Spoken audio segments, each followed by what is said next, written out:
कल्याण येथील गांधारी पुलाचा 20 फुटांचा कठडा तोडून डंपर नदी, भीषण अपघातात महिलेचा मृत्यू। कल्याण गांधारी पुलाच्या 20 फुटांचा कठडा तोडून डंपर नदीत गेला आहे।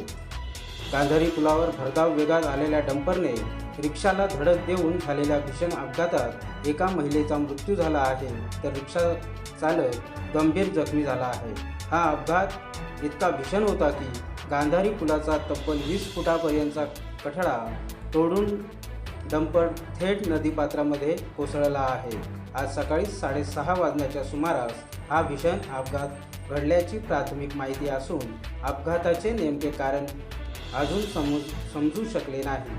सकाळी 6 ते 6:30 वाजण्याच्या सुमारास ही रिक्षा बापगावकडून कल्याणच्या दिशेला जात होती, तर हा ट्रक अतिशय भरधाव वेगाने कल्याणकडून बापगावच्या दिशेला येत होता।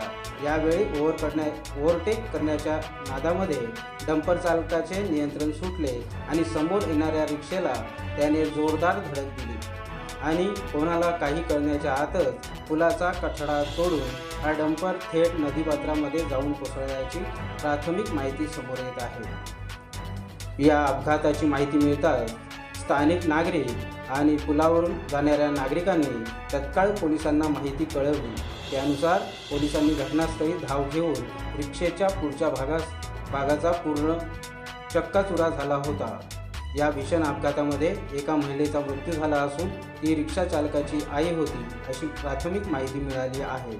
तसेच रिक्षा चालक ही गंभीर जखमी झाल्याचे समजते। तर नदीमध्ये पडलेल्या डंपरमध्ये चालकासोबत आणखी कोण होते की नाही याची काहीही माहिती अजून समजू शकली नाही। विचारमंथन न्यूज, शहापूर।